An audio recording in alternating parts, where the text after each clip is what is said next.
everyone, and welcome back to War of the Stars, a Star Wars podcast. We are coming to you, as always, from far beyond the Outer Rim, far beyond the watchful eyes of the Galactic Empire. Actually got that mixed up. But anyway, I am joined today, as always, by my co-host, Mario Hernandez. Mario, how's it going? Hey, Lux, you're doing pretty good. I mean, we got a lot of stuff to talk about today, so...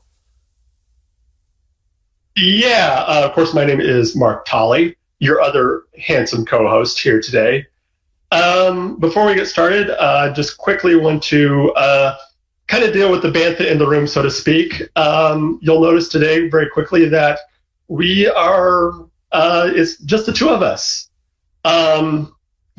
We actually talked about this outside the elevator to the bridge here, and about how we're going to deal with this. So we don't want any scuttlebutt. We don't want any rumors going around.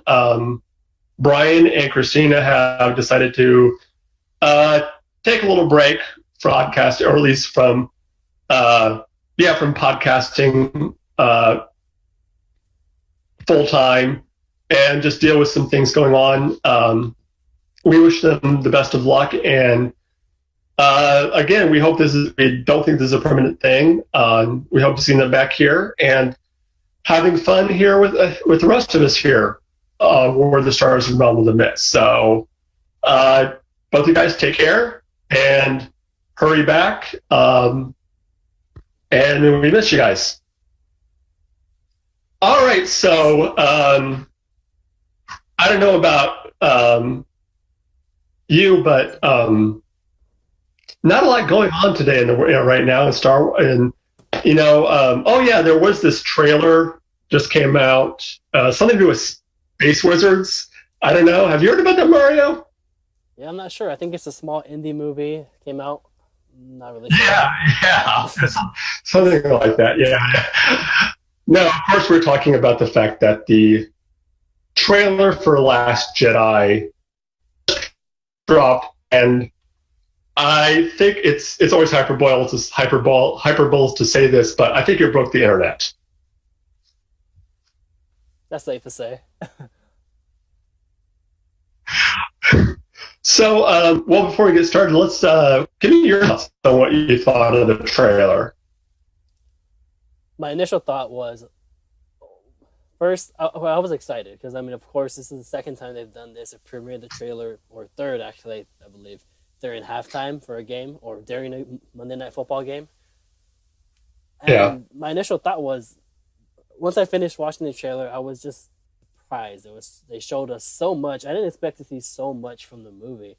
And the trailer's pretty long, actually. It's about 2 minutes and a couple more seconds, so they showed us a lot. I don't necessarily think they showed us any big plot points, but I do think they showed us a lot from the story, and this is the most we've seen out of a Star Wars trailer in a while. I think they did. To me, I always hate it when a trailer gives away what would be a great, not necessarily plot point, but if there's a secret in the movie or something that happens that's going to be a big plot reveal. I always hate it when they did that. I don't think they did that in this trailer. They did what I think good trailers should do. Good trailers should do one of two things. Either just whet your appetite for the movie, or get you and give you enough of the movie to know what the movie's about. So an example would be, let's say it's a alien invasion movie, and you have a voiceover saying, in 2017 they came and took over. It's been 10 years, now it's time for humanity to fight back. So right there you know what the movie's about. You know that it's about aliens have come, they've invaded, and now humans are taking over. Or they do what Last Jedi did, which is show you enough of the movie to get you to ask questions, to want to know what happens. I think that's what this trailer did. They showed you enough to think, wait a minute, what happens here? What happens here? I have to know what happens. Yeah, definitely. I mean, I think what Lucasfilm did actually was very smart. I think they misled us a lot on a lot of things in this trailer. Oh yeah, yeah, yes. And we'll get into some of those misleadings and fan theories and stuff like that. But just and I definitely kind of like the tone that Rian Johnson. I think that's the director's name, right? Rian Johnson. Yeah. Yeah. Okay. I definitely like the darker tone that he's taken with the movie, while at the same time still staying true to Star Wars. Of it being this fun, swashbuckling adventure. He definitely toes that line very good. At least what I've been able to see of having a very emotional, darker movie, but still one that is going to be fun for the whole family. I mean, yeah, definitely. I think that's what he's gonna do best with this movie. He's gonna take it a step further, like a sequel should do, but he's never gonna go into the line where it's Kingsman 2, where there's just explosions and big action set pieces, for the sake of it. Yeah, It makes sense to the story, and I really think it's gonna be a character movie. Oh, definitely, definitely. I mean, he's already gone on record as saying that he thinks Mark Hamill should get an Academy Award for his performance. So just the little snippets we've seen, it seems like it is going to be a tour de force by Hamill in this movie as Luke Skywalker. It seems like he really brought his A game to this. So off, I guess, with talking about the trailer and some of the things that we noticed. What was the first thing you noticed that in your mind? The first thing that really stood out to me was all the scenery, really, just the way everything looks. The First Order, as we know, at least from The Force Awakens, yeah, they're a big group, a big military group, but the thing is, they've always been hidden. They've never really been up in the front of the galaxy. They're not in the core worlds. They're out there in the Outer Rim. But in this trailer, at least it's implied that the First Orders, they're coming out now. They're not hiding no more. They're coming and showing their full force around the entire galaxy. Yeah. Well, I've always kind of got the feeling, and some of the stuff that's been talked about before in like the new canon was that whereas like the Empire just went strictly on numbers, they didn't really care about how well trained the soldiers were or how good, necessarily how good their weaponry was. It was just, we'll send out thousands and thousands of TIE fighters. We'll send out thousands upon thousands of stormtroopers and just overwhelm. Whereas Yes, but the thing that really stood out to me in the trailer, we could just kind of, the scene where Luke was talking to someone, we know that. And I really think the 3 Force Ghosts are coming back. And I really think the 3 Force Ghosts are going to be, although they're going to be together, I feel each of them is going to want him to do something different.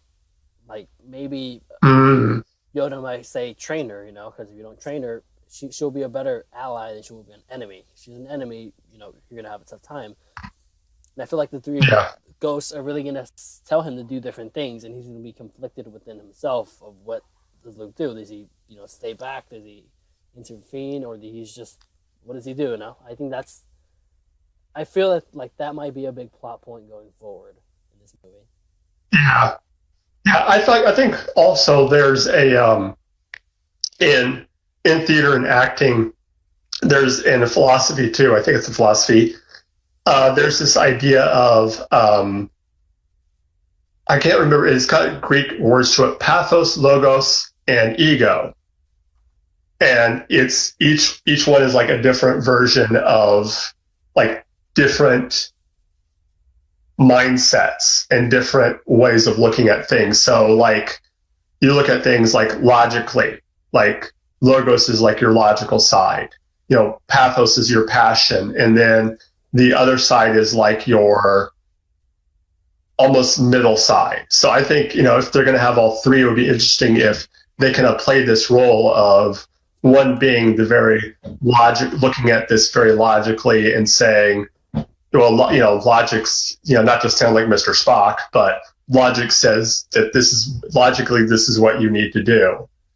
And then another one saying, a much more passionate look at it and saying, this is what I feel you need to do, and the other one being the much more humane, but you're much more side as far as looking at things not necessarily passionately, but looking at them much more humanely, much more with compassion. Yeah. So it'd be interesting if they do all three of those, who falls into what camp. Yeah, that's a big thing. I really want to see if that does happen. Where does Anakin fall in this? Is he, does he still have that edgy side of him, or is he like a completely different person? Yeah. And I mean, we don't really know what happens in the netherworld of the Force. We don't really know of what their existence is like, at least not in the new canon. Yeah. One thing I thought was interesting was who was not in the trailer. We didn't see any of the new characters. We didn't see DJ. What's his name's new character? Benicio del Toro. Okay. Yeah, Benicio del Toro. And we didn't see Rose. And we also didn't. At least I don't remember seeing either one. I believe Rose was like in the background of a scene, but she's not front and center. And we also didn't see Maz Kanata. Yeah. That surprised me too. Yeah, we didn't. No, we didn't see either one of those. So but since we're talking about those characters, now I know that Rian Johnson has gone on and saying that DJ is his own person and tried to squell the DJ is Ezra myth or, kind of rumor that was going on. But where do you fall? Do you think he's a completely new character, or do you think he's someone that we've seen before? I believe that DJ is somewhere in the middle. He's a new character, as in we haven't been introduced to him yet, but in this universe, he has played a role in it. Maybe he was with the Resistance early on, but my point is that he's been involved in this battle or this war for a while already. Mm-hmm. And, he's just new to us. I feel like he's going to have a deep history. We might even get a comic about him if, his character really kicks off. That would be cool. That would be, yeah. Did you notice that I don't think they mentioned it in the trailer, but the name of the Mon Calamari cruiser that Leia's on, did you catch the name of it? I didn't catch the name. It's the Raddus. Oh my god. I thought that was a nice callback to Rogue One. To name it after the admiral there at the Battle of Scarif in Rogue One, the Mon Calamari. So I thought that was a nice little callback to that movie, and just a nice little tie-in there to have that.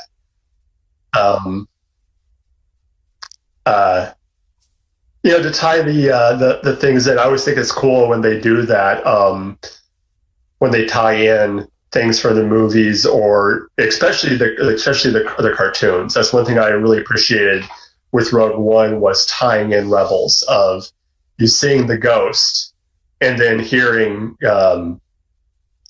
General Syndulla mentioned. I thought that was a nice little, even though it kind of gave us a little bit, now she has a little bit of plot armor, so to speak, going into going into the season 4 of Rebels. We kind of know she survives, and but I think it is cool to kind of get those little Easter eggs and little hints to the fans. That's what the canon junkies like us, that's what we love. We love the interconnectivity about it. That's what really makes us happy. It makes us feel like all the reading and watching and reading, and all the reading is worth it. It actually connects to the movies. Yeah, definitely. There seemed to be a very emotional scene with Kylo flying his TIE Striker, where you see it cut in between Leia on the bridge of the Raddus, and it appears like Kylo is getting ready to fire the missiles at the bridge, but is having second thoughts. Which brings up a big, highly debated question I've been noticing in a lot of Facebook groups and Twitter and all over. Is Kylo redeemable? I don't think so. Personally, just because, well, maybe in the fans' eyes, probably not. But, I mean, this is Star Wars, and Anakin got redeemed, and he did some pretty horrible stuff, so maybe he possibly can be redeemed. Yeah, that's kind of what my argument was, is I think we're looking at it from a fan point of view of he killed one of the most beloved characters in all of the whole saga. I mean, outside of Luke, I think Han Solo is probably the most beloved character in Star Wars.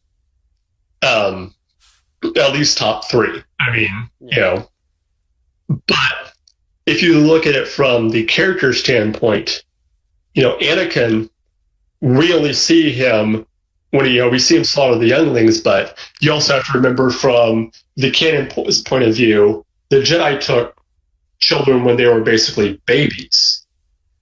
So if we construct through that, Anakin killed infants. He just didn't kill the younglings that were there in the chamber. Or at the very least, he was complicit in their murder, because they killed all the Jedi, so that meant they killed not just the younglings there, but the babies. So if Anakin can be redeemed from that, then I think it's possible for Kylo if he wants to. That's the other thing, is if you're looking at cinema, the only characters that can't be redeemed are ones that don't want to be redeemed or think they don't need to be redeemed. That's a good point, because see, that's the thing about Kylo. He's not one of these villains that he thinks he's doing the right thing. He knows he's on the wrong side. He knows he's doing the bad thing. We don't really know, because we don't know. We knew what Anakin's motivations were for returning to the dark side. We saw that play out from episode 2 through episode 3. We saw that scenario play out of what happened and what led to his downfall and the manipulation. We haven't seen that with Kylo. We don't know what his ultimate motivation was for joining Snoke. We can have our theories, but we haven't been told. We don't know if it's possible that he saw Luke doing something that he didn't agree with and thought it was the wrong way to go, and so he went down this path. We don't really know what caused his fall, per se. So I think it would be interesting if this movie goes into that, because it looks like there's a few scenes where we see Kylo without the scar, which leads me to believe that we're going to see some flashback scenes. I agree with you for the flashbacks. That might answer some of those questions. Yeah, because we see a few of them where we see that where he doesn't have the scar. Yeah, I mean, maybe. Here's what I think for the flashbacks. I think when Rey is talking to Luke will mention stuff that happened. I think we will finally get the pretty much concrete answer, or at least Luke's point of view of what happened with this, his whole Jedi Academy and stuff. And I think that's when we'll see, a younger Kylo and what exactly happened. But I don't think we'll see. I think there's 2 sides of the story of what happened at his temple. I think he's going to tell his version of it. Yeah. It's possible that we see, because it appears like we see her and Kylo together, or at least in the same area. And it's possible that we could get a version of Kylo's story there too, where we could get both sides of the story of what happened. And we get, Kylo's version and we get Luke's version. And then I think it would be cool if we as the audience were, that it was left up to us, the audience, to kind of make our own conclusion as to who was right, as to who's telling which is the real story. That would be interesting, really, because I mean, like from what we know at least, and the way it's played off in the trailers, we know that Luke right now he doesn't really believe. He doesn't have that same faith that he had before in the Force. He doesn't really want to go out there and restore the Jedi. He just wants to live his life, alone. He wants to be secluded. Yeah.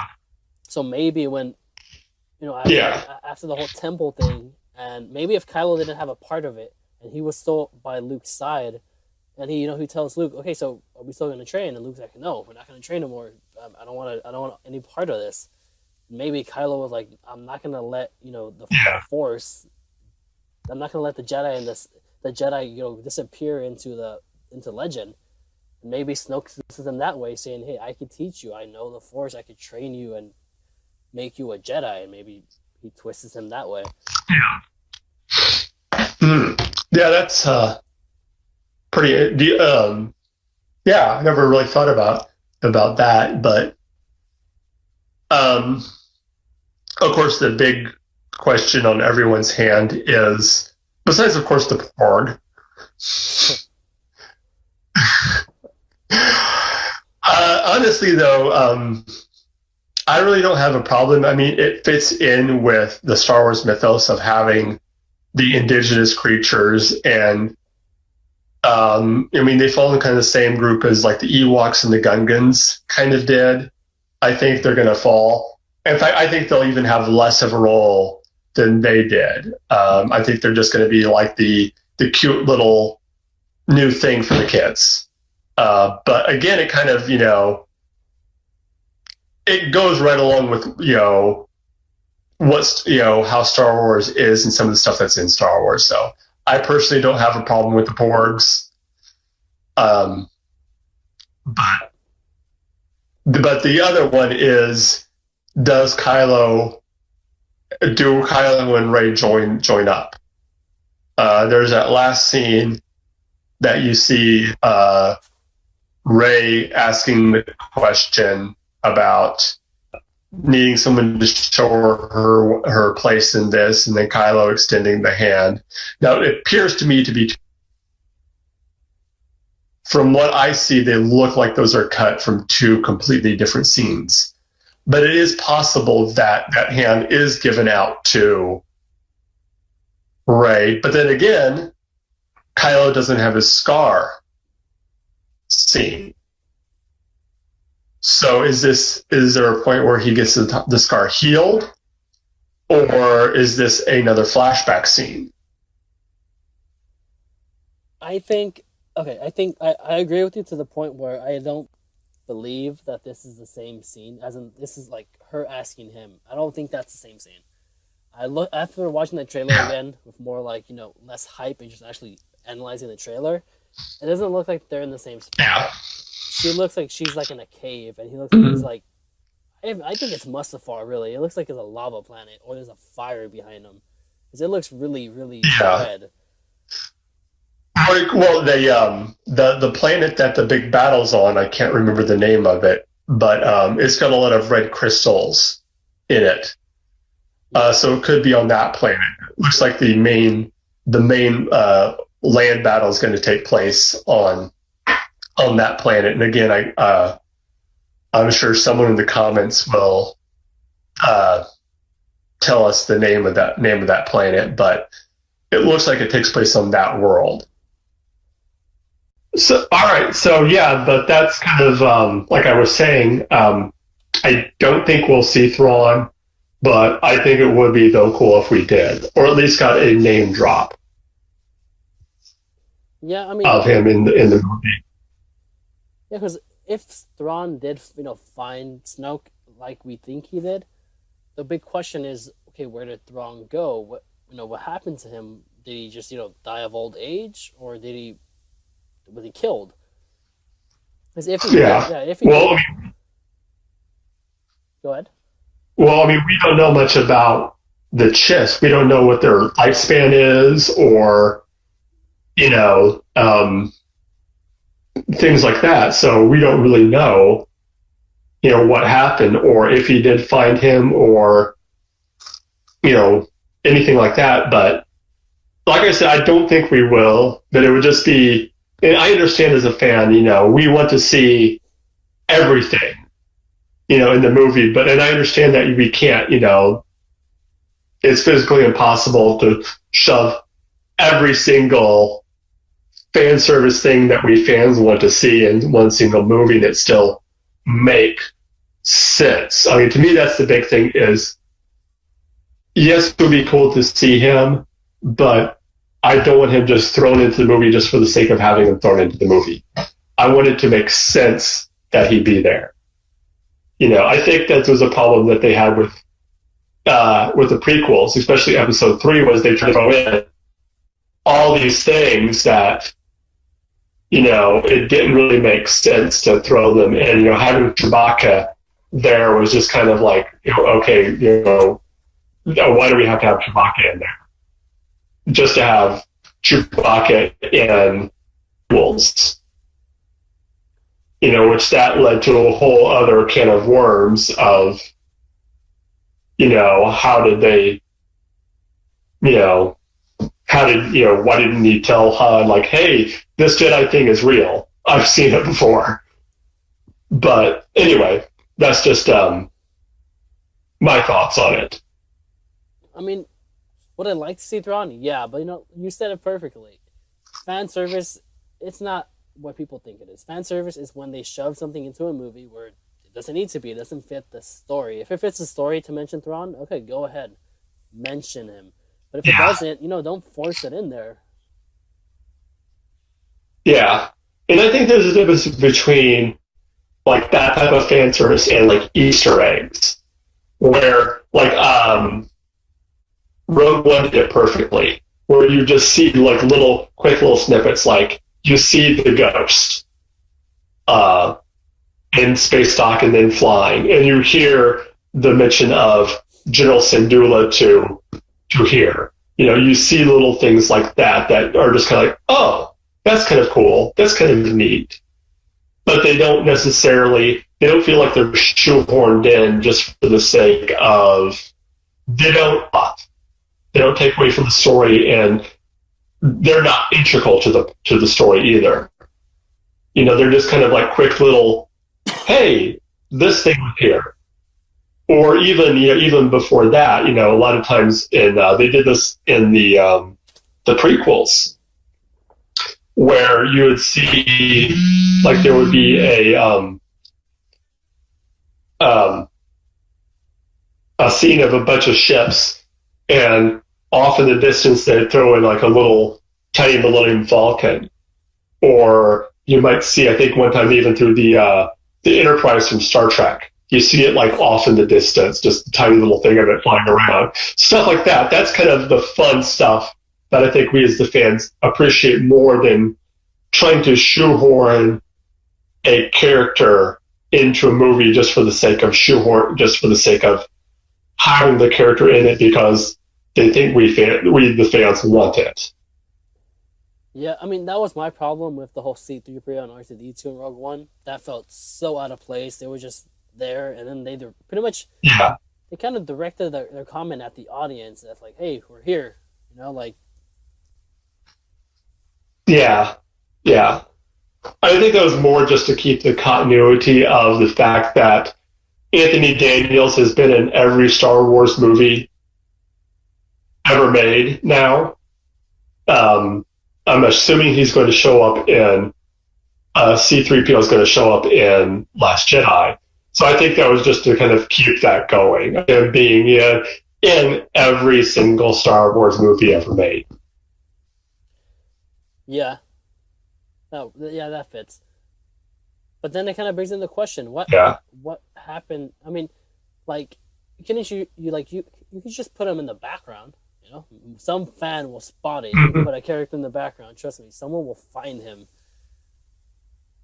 Last thing before we go, I don't know if you saw it, but for the IMAX, how for IMAX movies, I always put like those big posters in the movie theaters. I know what you're talking about. Yes, I saw. They did it. They did something on this on